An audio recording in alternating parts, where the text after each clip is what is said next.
give a voice to the immigrants that are almost invisible in the United States. Immigrant bashing in this country is rampant. Sacrifice either your job or your health. Blanca, if you want to have a job, you know what you got to do what the other girls do. Tremendous risks just to think about trying to address your own health issues. They are not stealing jobs from Americans. The jobs that the immigrants are doing is the jobs that the Americans are not willing to do for the minimum wage. Latino workers are called all kinds of racial slurs, treated differently from the white co-workers. The average life expectancy rate of a farm worker is 49 years of age compared to 78 for the general population. Students are the future of America. We have no more time.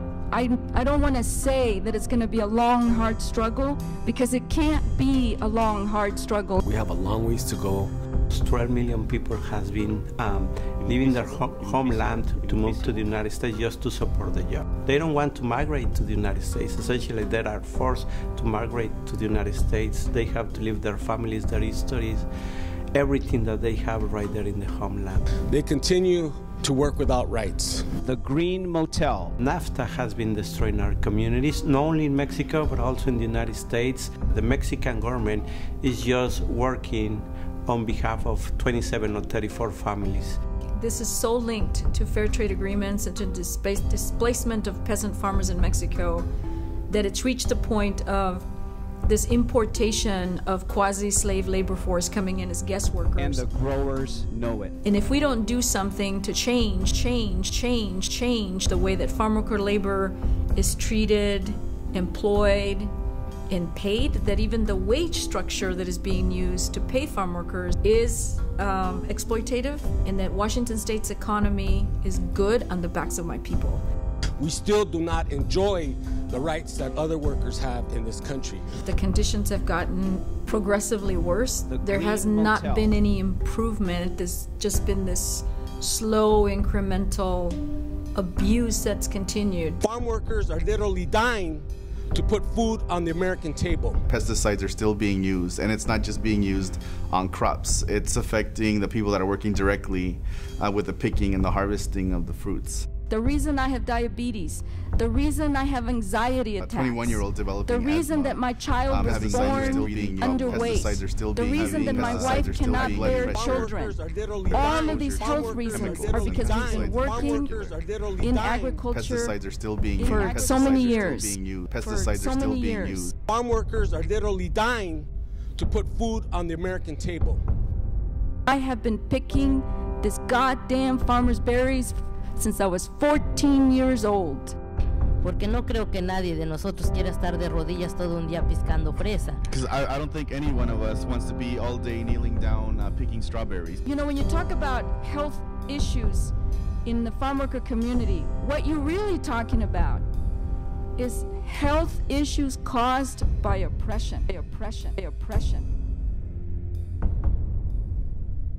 Women are being raped in the fields. They would call the fields the Green Motel.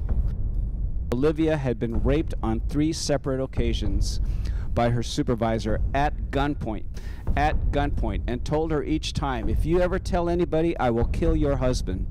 The inherent sexism in the perception of the crime that she's alleged prevents them from giving her a fair shot. Threw her down in the cardboard boxes, put gardening shears to her throat, and proceeded to rape her. Most of these workers are non-English speaking, non-white, non-citizen, non-English speaking, not organized. They have some of the worst labor conditions. Many fear that they're going to be deported. And if they are deported, they will face extreme poverty and persecution in their homeland. And the growers know it. They fenced in their farm labor camp cabins as if they were prisoners. How it affects us farm workers. We're human beings. We're undocumented. And they tried to treat us like animals. We still do not enjoy the rights that other workers have in this country. Poorest of the poor in our state. Immigrant workers are vulnerable. A lot of workers don't trust the government at all. How can this be happening in the United States?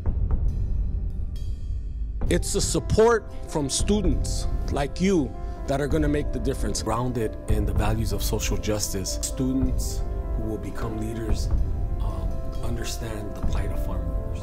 It's also great that the DREAM Act passed, but if students are getting protection but not their parents, then the DREAM Act really has no intrinsic value to it. Building power from the ground up, where we're not just told what to do. We want to be in a place where we tell people how we want to work. ¿Se puede? Sí se puede.